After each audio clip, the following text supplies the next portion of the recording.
أعوذ بالله من الشيطان الرجيم بسم الله الرحمن الرحيم الحمد لله رب العالمين الصلاة والسلام على أشرف الأنبياء والمرسلين وعلى أهل بيته الطيبين الطاهرين أما بعد ناظرین کرام السلام علیکم ورحمۃ اللہ۔ آج ہم آپ کی خدمت میں حاضر ہیں ماہ رمضان المبارک کے تیسرے دن کی دعا کے ساتھ میں، اور آئیے ہم اس دعا میں غور و فکر کرتے ہیں اور سمجھنے کی کوشش کرتے ہیں کہ ہم اس دعا کے ذریعے اپنے پروردگار سے کیا چیز طلب کر رہے ہیں۔ بسم اللہ الرحمن الرحیم۔ اللہم ارزقنی فیہ الذہن والتنبیہ وباعدنی فیہ من السفاہۃ والتمویہ واجعل لی نصیبا من کل خیر تنزل فیہ بجودک یا اجود الاجودین۔ باقی دعاؤں کی طرح کہ جو ہم نے پہلے دن کی دعا اور دوسرے دن کی دعا کی خدمت میں عرض کی، اس تیسرے دن کی دعا میں بھی تین چیزیں خداوند عالم سے طلب کی جا رہی ہیں، اور یہ تین چیزیں بہت اہم ہیں۔ اگر آپ سلسلے وار ہماری گفتگو کو سن رہے ہوں تو یقیناً آپ کے ذہن میں محفوظ ہوگا کہ پہلی دعا میں کن چیزوں کی طرف انسان جو ہے متوجہ تھا اور ان کو خدا سے طلب کر رہا تھا۔ دوسری دعا میں کون کون سی چیزیں تھیں جو انسان چاہتا تھا کہ آج کے دن ہمیں خدا عطا کرے، اور آج کون کون سی چیز ہیں۔ اگر یہ آپ ترتیب وار سمجھتے چلے جائیں تو آپ کو یہ احساس ہوتا چلا جائے گا کہ کس طریقے سے آپ روز بروز خدا سے نزدیک ہوتے چلے جا رہے ہیں۔ پہلی دعا جو اس دعا میں ہم نے اپنے پروردگار سے کی ہے وہ کیا ہے؟ اللہم ارزقنی فیہ الذہن والتنبیہ۔ پروردگار، آج کے دن ہمیں ہوش اور بیداری عطا کر۔ الذہن والتنبیہ، ہوش اور بیداری کا رزق عطا کر۔ سب سے پہلی یہ چیز کہ رزق فقط وہ رزق نہیں ہوتا کہ جسے ہم رزق کہتے ہیں، ہم فقط مادی نعمتوں کو رزق کہتے ہیں، مگر یہاں اس دعا میں بتایا جا رہا ہے کہ انسان کا ہوش، انسان کی بیداری یہ رزق ہے۔ لہذا دعا کرو پروردگار تمہیں یہ رزق عطا کرے، تمہیں ہوش عطا کرے، تمہیں بیداری عطا کرے۔ لہذا ہم اس دعا میں کیا مانگ رہے ہیں؟ پروردگار سب سے پہلے آج کے دن ہمیں ہوش اور بیداری عطا کر دے۔ میں اپنے آپ سے سوال یہاں پر ٹھہر کے کرنا چاہوں گا، ہم اپنے آپ سے سوال کریں گے، کیا ہم بیدار ہیں؟ کیا ہم باہوش ہیں؟ کیا جو ہم زندگی گزار رہے ہیں اسی کو بیداری کہتے ہیں؟ اور بیداری کا اصل مقصد کیا ہے؟ اگر ہم بیدار نہیں ہیں تو پھر بیداری یہ کیسے آئے گی، اور کیا سبب ہے، اور وہ کون سے اعمال ہیں کہ جو اگر ہم انجام دیں تو یہ بیداری اور یہ ہوش ہمارے اندر پیدا ہو جائے گی؟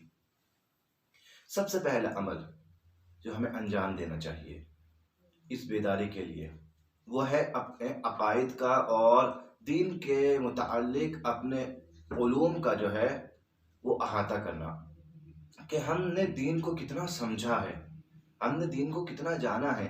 بعض موقعوں پر اگر انسان جو ہے غفلت کی نیند سو جاتا ہے تو اسی وجہ سے کہ وہ دین کو جان نہیں پاتا صحیح سے، نتیجہ یہ ہوتا ہے کہ دور ہوتا چلا جاتا ہے اور غفلت کا شکار ہوتا چلا جاتا ہے۔ سب سے پہلی چیز جو ہمیں دور کرے گی خواب غفلت سے وہ ہے دین کے بارے میں صحیح آگاہی۔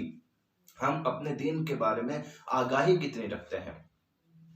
دوسری چیز جو ہمیں خواب غفلت سے دور کرے گی وہ ہے ہماری موت کا ذکر۔ ہمیں مسلسل موت کا ذکر کرتے رہنا چاہیے، موت کو یاد رکھنا چاہیے۔ اسی لیے کہا گیا ہے کہ جب موت کو ہم یاد رکھیں گے تو یقیناً ہم سے خواب غفلت دور ہوگی اور بیداری ہمارے نصیب میں ہوگی۔ ہم موت کو یاد کریں، موت کا ذکر کریں۔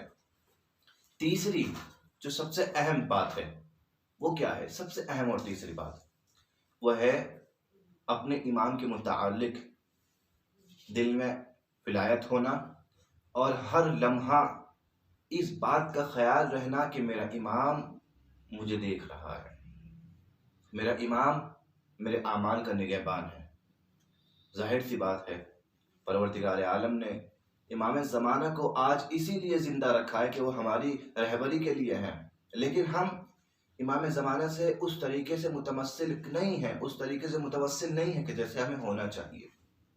یقیناً ہم معرفت امام زمانہ میں اضافہ کریں تاکہ یہ بیداری آ سکے۔ کیوں کیوں؟ کس لیے؟ اس لیے کہ اگر انسان خواب غفلت میں سویا ہوا ہے تو فقط اسے حجت خدا بیدار کر سکتی ہے، اور جیسے اسے حجت خدا بیدار کر سکتی ہے ویسے کوئی اور شخص نہیں ہے کہ جو اسے خواب غفلت سے بیدار کر سکے۔ یہ حجت خدا، ہماری حجت خدا کون ہے؟ ہمارے وقت کے امام۔ ہم امام سے کہیں کہ یا امام ہم مستحق ہیں آپ کی نظر کرم کا، لہٰذا اے امام ہم یہ چاہتے ہیں کہ ہمیں بیداری عطا کریے، ہمیں ہوش عطا کریے آج کے دن۔ کیسا ہوش؟ کیسی بیداری؟ وہ ہوش، وہ بیداری کہ جو ابا بصیر کے پڑوسی کو عطا کی گئی تھی۔ اب دیکھیں، ابا بصیر کا پڑوسی گناہوں میں ڈوبا ہوا، خواب غفلت میں ڈوبا ہوا، اسے نہ دنیا اپنی آخرت کی کوئی فکر، نہ اپنے امام کی کوئی فکر، نہ اپنے خدا کی کوئی فکر، گناہوں میں ڈوبا ہوا تھا۔ ایک مرتبہ ابا بصیر نے، بڑا دل پریشان تھا ابا بصیر کا اپنے پڑوسی کے لیے۔ ابا بصیر نے پڑوسی سے کہا کہ اے بھائی ذرا اس گناہوں کی زندگی سے باہر آ جا، دیندار ہو جا، تاکہ تیرا امام تجھ سے راضی ہو، تیرا خدا تجھ سے راضی ہو۔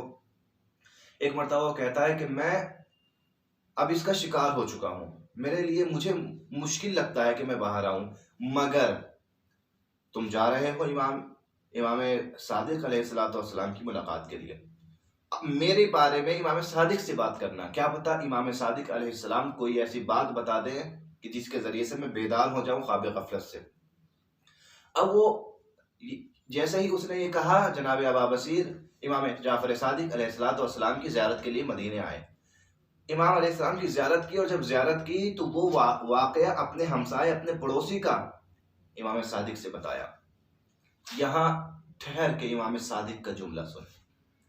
امام صادق علیہ السلام نے کہا کہ ابا بصیر اپنے پڑوسی کو جا کر ہمارا سلام کہنا، اور اس کو یہ بات بھی کہنا کہ تیرے امام نے ضمانت لی ہے کہ اگر تو اب بھی اس فسق و فجور کی زندگی سے باہر آ جائے تو تیرا امام تیرے لیے جنت کی ضمانت لیتا ہے۔ بس یہ جملہ سنا ابا بصیر واپس آئے۔ جب ابا بصیر واپس آئے اور تمام افراد ابا بصیر کی زیارت کے لیے، اس کے استقبال کے لیے آئے، تو جب تمام افراد چلے گئے، ابا بصیر اسی پڑوسی کے پاس گئے، اور پڑوسی کے پاس جانے کے بعد امام کا یہی جملہ پڑوسی کو کہا کہ امام نے تجھے سلام کہا ہے۔ یہاں اہم بات یہ ہے کہ دیکھیں، امام کا اگر سلام کسی کو مل جائے تو وہ اپنے آپ کو بہت عظیم سمجھے گا، لیکن وہ گنہگار فوراً شرمندگی اور فوراً پشیمانی کے دریا میں ڈوب گیا کہ مجھ گنہگار کو امام معصوم نے سلام کہلوایا، آنکھوں سے آنسو جاری ہو گئے۔ اللہ اکبر!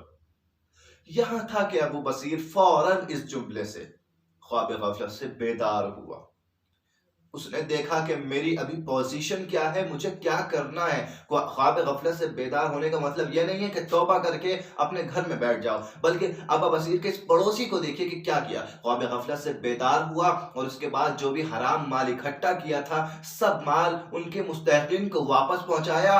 اور ابا بصیر کہتے ہیں کچھ دنوں تک مجھے اس کی خبر نہیں ہوئی، کچھ دنوں تک خبر نہیں ہوئی کیا ہوا اس کے ساتھ میں، لیکن کچھ دنوں بعد اس نے اپنے مکان سے مجھے آواز دی۔ جب میں اس کی آواز پر اس کے دروازے پہ پہنچا تو دیکھا کہ اس کے تن پر لباس بھی نہیں ہے۔ اللہ اکبر! لباس بھی نہیں ہے۔ ایک مرتبہ کراہیت سے کراہنے کی آواز آئی، اور ابا بصیر کے پڑوسی نے کہا اے ابا بصیر میرے پاس جو کچھ تھا حرام کا تھا میں نے سب دے دیا، انجام یہ ہے کہ میرے پاس اب تن پر پہننے کو لباس نہیں بچا ہے۔ ابو بصیر کہتے ہیں ہم نے کچھ لباسوں کا انتظام کیا، اس پڑوسی کو دیا، اور دینے کے بعد میں جب کچھ دن بعد پھر اس کی احوال پرسی کے لیے گئے تو دیکھا کہ وہ مریض ہو چکا ہے، بیمار ہے۔ ایک مرتبہ سخت بیمار ہوا اور اس نے ہمیں فوراً طلب کیا۔ جیسے ہی ہم گئے تو اسے غش آ گیا، اور جیسے ہی وہ غش سے بیدار ہوا تو ایک جملہ کہا، اور یہ جملہ کہنے کے بعد میں اس نے اپنا دم توڑ دیا۔ وہ کیا جملہ تھا؟ اس نے کہا کہ ابا بصیر میرے امام نے مجھ سے کیے وعدے کو وفا کر دیا۔ اے بصیر میرے امام نے مجھ سے کیے وعدے کو وفا کر دیا۔ یقیناً یہ وہ بیداری ہے کہ جو امام وقت ہمیں دے سکتے ہیں۔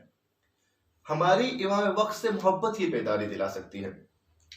دوسری دعا وَبَاعِدْنِ فِيهِ مِنَ السَّفَاهَةِ وَالتَّمْوِیعِ، اور ہمیں بےہدہ اور باطل کاموں سے آج کے دن دور کر. ہمیں بےہدہ باطل کاموں سے دور کر. بےہدہ اور باطل کام کون سے ہیں؟ بہت سے آج ایسے کام ہمارا سماج اور ہمارے معاشرے میں نوجوان انجام دے رہے ہیں کہ جو بےہدہ ہیں. نہ تو ان کا دنیا میں کوئی فائدہ ہے، نہ ان کا آخرت میں کوئی فائدہ ہے. بےہدہ یعنی نہ ان کاموں کا خود انسان کی ذات کو کوئی فائدہ ہے، نہ ان کاموں کا نہ دوسرے انسانوں کو فائدہ ہے. ایک مثال فقط دوں گا. ہمارا سماج ایک بیماری میں جو آج کل کے لڑکے خاص کر مبتلا ہے، ٹک ٹاک کی بیماری. نہ اپنے لیے کوئی فائدہ ہے، نہ دوسروں کے لیے نقصان. وقت ضائع ہو رہا ہے، انسان اپنی عمر کو برباد کر رہا ہے اس کے پیچھے. انسان فحشیت کا شکار ہو رہا ہے. خدا ہمیں ایسے کاموں سے بھی آج کے دن دور کرتے. وَاجْعَلْ لِي نَصِيبًا مِّن كُلِّ خَيْرٍ تُنزِلُ فِيهِ، اور آج کے دن جو بھی خیر تیری طرف سے نازل ہو میرے لیے بھی وہ خیر قرار دے، میرے لیے بھی اس خیر میں حصہ رکھ. پروردگار جو بھی خیر تو آج کے دن نازل کرے اپنے بندوں پر، میرے لیے بھی وہ خیر نازل کرنا. یقیناً ہم خیر کے مستحق ہر وقت ہیں، اور اگر آج کے دن نازل ہونے والی خیر ہمارے اوپر نازل ہو جائے تو یقیناً ہماری یہ دعائیں قبول ہو جائیں گی. اور پھر آخری جملہ، بجودک یا اجود الاجودین، تجھے تیری سخاوت کا واسطہ اے سخیوں میں سب سے زیادہ سخاوت کرنے والے. یقیناً اس عظیم دعا نے ہمیں سب سے پہلے بیداری کا درس دیا، اس کے بعد بےہدہ کاموں سے دور ہونے کا درس دیا. پھر کہا کہ اب ہم اگر بیدار ہو چکے، بےہدہ کاموں سے دور ہو چکے، اب ہمیں پروردگار آج کے دن عطا ہونے والی خیر میں حصہ عطا فرما. والسلام علیکم ورحمۃ اللہ وبرکاتہ.